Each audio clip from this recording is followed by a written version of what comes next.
Hi, today I'm going to show you how to build a basic website in under 15 minutes. The type of site we're going to build will be based on a very popular software program called WordPress that is currently running millions of websites around the world. People use WordPress to run their sites because, 1, it's easy to use. You don't need any programming knowledge. 2, it's free for anyone to use. And 3, it's super easy to set up, as you're about to see. One of the best things about WordPress is that it can be used to create any type of website you want. So whether you're looking to start a blog, build a website for a company or small business, or even a personal hobby site, WordPress can do it and do it well. You can also make it look any way you like. There are literally thousands of pre-built themes that you can use to change the look and feel of your site with just a few clicks. Now, let me just explain something to you real quick. This video is going to show you how to get a basic site up and running in under 15 minutes. It can be done, as I'm about to show you. But keep in mind, I've done this dozens of times before. If this is your first time building a website, then I recommend that after you watch this video and see how easy it all is, that you visit our website, where we have more in-depth, step-by-step tutorials for you to follow. And don't worry, they're all still free to watch and use. It might take you longer than 15 minutes to get your site up and running, but with our step-by-step tutorials, I'm sure you'll be able to get it done pretty quickly. Does that make sense? All right, let's get on with the video. Step 1 is registering your domain name. The first thing we need to do in order to build a website is to register a domain name. I personally use GoDaddy for my domain purchases. They're one of the biggest domain registrars in the world, and they offer great prices and have solid customer support if you ever need it. Oh, and one other thing. When you visit the tutorials on our website, you'll save up to 25% on your domain and web hosting by following the discounts link on our site. So don't forget to check that out before you buy anything. So visit GoDaddy and you'll see a page that looks something like this. Now don't worry if it looks a little different for you. They often change the graphics on this page around, but the main function is always the same. You're going to see a box where you can search for your desired domain name. So you enter your domain in the box and choose if you want it to be a .com or .net or whatever. Then press go. Next, it'll tell you if your chosen domain name is available or not. Now, if the domain name you wanted is already registered by someone else, GoDaddy will suggest some alternative domain names, or you can just think of something else yourself. Once you've found something you're happy with, click the Add button to put it into your shopping cart. Then click on Continue Registration. Next, you will see a series of screens that will ask you if you want to add any optional extras. Then you can choose how many years you want to register your domain for, and then continue through the checkout process. The next page asks you to register a GoDaddy account, so just check all your details are correct. Then enter a username, password, and a 4-digit PIN number, and make sure you write these down and keep them somewhere safe. Now, once you're finished, click on the Continue to Checkout button again, and it'll take you to the payment page. Now you can choose to pay via credit card, gift card if you have one, check, or PayPal. So choose which payment method you prefer to use, and follow the on-screen instructions until you've purchased your domain. Congratulations! You're now the owner of your very own domain. You'll receive confirmation in your email, usually within a few minutes of your purchase. Now, here's step 2, setting up your web host account. Now that you have your domain, the next step is to set up your web host account. Every website needs to be connected to the internet 24 hours a day, 7 days a week, so that people from all around the world can see it. And in order to do that, you need a web host. I personally use and recommend HostGator as the best company to host your site with. They're one of the biggest web hosts around, and they've received many awards for their top-notch services and have great support staff available around the clock. So once you get to HostGator, you're going to see a page just like this.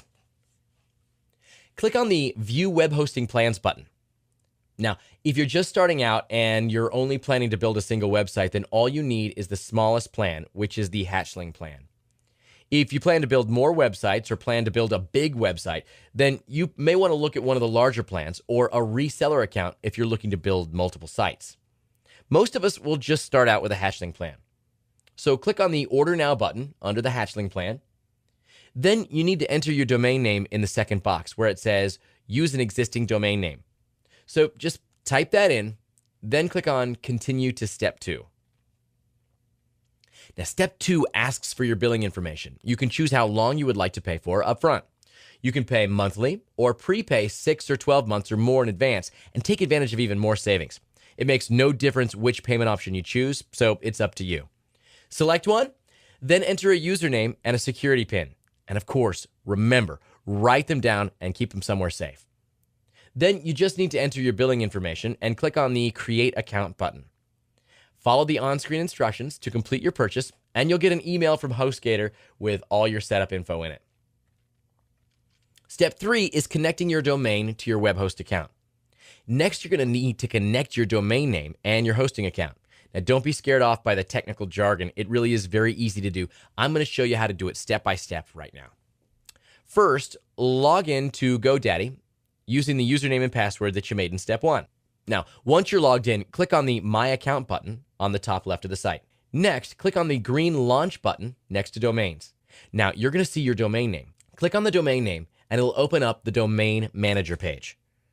On the left side of this screen, you'll see a section called Name Servers. Then under there is a link that says Set Name Servers. You want to click on that link. You'll now see this Set Name Servers page open up. Now, first you need to click on the option that says, I have specific name servers for my domains. Next, you'll need to open up the welcome email you've received from HostGator. Scan the HostGator email until you see the section that tells you what your web host account name servers are. There's going to be 2 name servers, NS1 and NS2, which stands for Name Server 1 and Name Server 2. Now you just need to copy and paste each name server from the HostGator email into the GoDaddy Set Name Server page. Make sure that there are no extra spaces at the beginning or end of the name servers, or they might not work. So copy and paste them both over, or carefully type them in. It should look like the one in this video, only your name server numbers will be slightly different from mine. Once you've entered in both name servers, click the OK button. That's it. Your domain is now connected to your web host account. Now, let me just explain something about this process. The domain can sometimes take a few hours to move over to the new name servers. It can sometimes happen instantly, and it can sometimes take up to 24 hours. So you might have to wait a few hours before you can go on with the next step, but just check your domain, and if you see a page like this, then you're good to go. Step 4, how to install WordPress on your website. Okay, so you now have your domain name and web host all set up and ready to go. Next, we're going to show you how to install WordPress.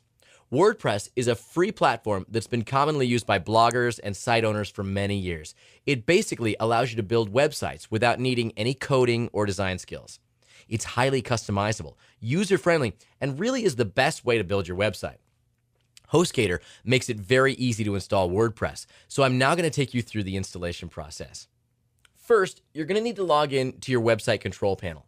You can do this by opening up a browser window and typing your new domain into the address bar with a / and the word cpanel after it. So it's going to look something like this: www.yourdomain.com/cpanel. Now, obviously, you'll replace the word yourdomain.com with your domain name. You will then be asked to enter a username and password, which you can find in your HostGator welcome email. So enter those, and you'll be taken to your control panel, which will look something like this. Now, there are lots of things you can do from within your control panel. You can set up email accounts, check your site's visitor statistics, upload files, and a range of other things. But for this tutorial, we're just focused on setting up WordPress. So scroll down until you see the Fantastic Deluxe logo and click on that. Next, you want to click on the WordPress link in the left side menu. Then click New Installation. Now you just need to fill in a few details for your site. The first box labeled Install in Directory, you can just leave blank. Then you need to enter an admin username and password to manage your site. They can be anything you like, but remember, again, write them down and keep them somewhere safe. The next section labeled Base Configuration can again be left blank. Then click on the Install WordPress button. You'll then see a confirmation page, so just click the Finish Installation button, and that's it. You're done. You can now visit your domain, and you'll see the standard WordPress install on it. Congratulations! You now have a basic website up and running. See, it really wasn't that hard, was it? Next, I'll show you around WordPress, how to configure, customize it, and use it. Step 5, configuring your website. Once you have the default WordPress installed on your domain, you've technically built your first website.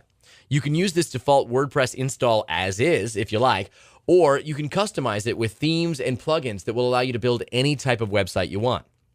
Now, there are thousands of ways to customize your WordPress site, but for this tutorial, I'll just show you a few of the basic things that you need to know. You can find more tutorials about how to customize your website at our full website, www.openwebsitetutorials.com. To log into the admin section of your website, you'll need to add /wp-admin to the end of your domain name. You'll then see this login page where you enter the WordPress username and password that you created when you installed WordPress. Now, once you've logged in, you'll see your dashboard. This is where you can manage your website from. It's a good idea to familiarize yourself with this interface, as you'll be using it a lot when managing your website. On the left-hand side, you can see a lot of submenus that all serve their purpose, but for now, let's only focus on the most important ones. General Settings. If you click on the Settings tab, then General, you'll be taken to a page where you can set up the basic things on your site, such as the name of your website, called Site Title, a tagline, and your contact email address. Once you're happy with these settings, click Save Changes. Next, let's have a look at the Posts tab. This is where you can add new content to your site. You can use posts to add articles or blog posts to your site. You'll see that WordPress has already added a sample post. You can simply delete this post and then start a new one by clicking on New Post. To change the appearance of your website, you can change your theme. Now, there are thousands of free themes available for WordPress, as well as a heap of professionally built themes, which usually cost between $30 to $80 to buy. For more information about themes and how to use them, check out the WordPress themes section of our website. Everything in WordPress is fairly self-explanatory and has been designed to be easy to use. There are also tons of tutorial videos available online to show you how to do pretty much everything you could ever want to do with your site. I'd encourage you to have a play around and get very familiar with how everything works. So that's about it for this tutorial. I hope you've been able to follow through this video series and get your website up and running. We'll be adding more tutorial videos to our site to show you how to customize your site and do various other things. So keep an eye out for those. Thanks for watching.